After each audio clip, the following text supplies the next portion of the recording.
ஆண்டவரால் ஆசீர்வதிக்கப்பட்ட அருமையான தேவ ஜனங்களே, இன்று நாம் வாசிக்கக்கூடிய தலைப்பு என்னவென்றால், பின்னால் திரும்பாதே. லோத்தின் மனைவியை நினைத்து கொள்ளுங்கள். லூக்கா 17வது அதிகாரம் 32வது வசனம். இளம் வாலிபன் ஒருவன் பொதுக்கூட்டத்தில் பேசிக் கொண்டிருந்தான். அவன் ஒரு போதகராக வேலை செய்ய போகிறவன். தான் மிக பெரிய தியாகத்தை செய்து சத்தியத்தை ஏற்றுக்கொண்டதை சொல்லிக் கொண்டிருந்தான். அவனுடைய குடும்பத்தை பற்றியும் குடும்ப அந்தஸ்தை பற்றியும் அவனுடைய உயர்ந்த படிப்பு பற்றியும் படிப்புக்காக அவனுக்கு வந்த உயர்ந்த வேலைக்கான அழைப்பை பற்றியும் பேசிக்கொண்டிருந்தான். அவனுடைய உறவினர் அவனை பார்த்து அழைக்க தெரியாதவன், முட்டாள் என்று சொன்னதையும் அதை பொருட்படுத்தாமல் சத்தியத்தை ஏற்றுக்கொண்டதையும் சொன்னான். நாட்கள் சென்றன. போதகனானான். இன்னும் சில நாட்கள் சென்றன. போதகர் வேலையை விட்டுவிட்டு அரசியலில் ஈடுபட ஆரம்பித்தான். முடிவு குழப்பம். ஆம், அவன் திரும்பி பார்க்க ஆரம்பித்தான். கலப்பையின் மேல் கை வைத்துவிட்டு திரும்பி பார்க்கிறவன் தேவனுடைய ராஜ்யம் செல்ல தகுதியற்றவன் ஆகிவிடுகிறான். லோத்தின் மனைவியை சோதோமில் உள்ள ஐஸ்வர்யங்களும் செல்வங்களும் வசீகரித்தன. தப்பிச் செல்லும் போது முன்னோக்காமல் அவள் இருதயம் முழுவதும் சோதோமின் மேலும் தனது பொருட்கள் மேலும் இருந்தது.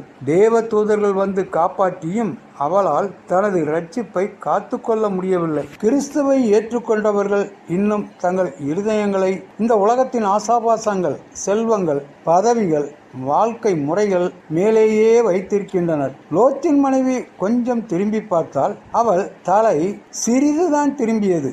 உப்புத்தூண் ஆனால் இன்று அநேகர் நடமாடும் உப்பு தூண்களாக இருக்கின்றனர். ஆண்டவர் தரும் எச்சரிப்பு, லோத்துவின் மனைவியை நினைத்து கொள்ளுங்கள்.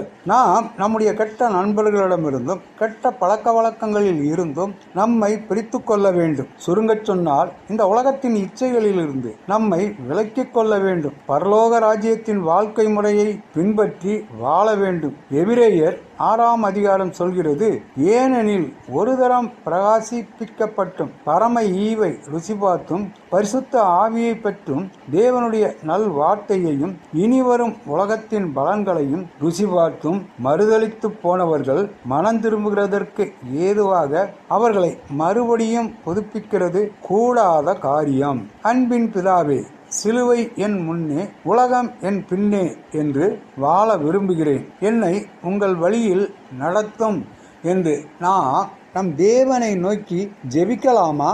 ஆண்டவர் தாமே நம் அனைவரையும் ஆசீர்வதிப்பாராக. ஆமென்.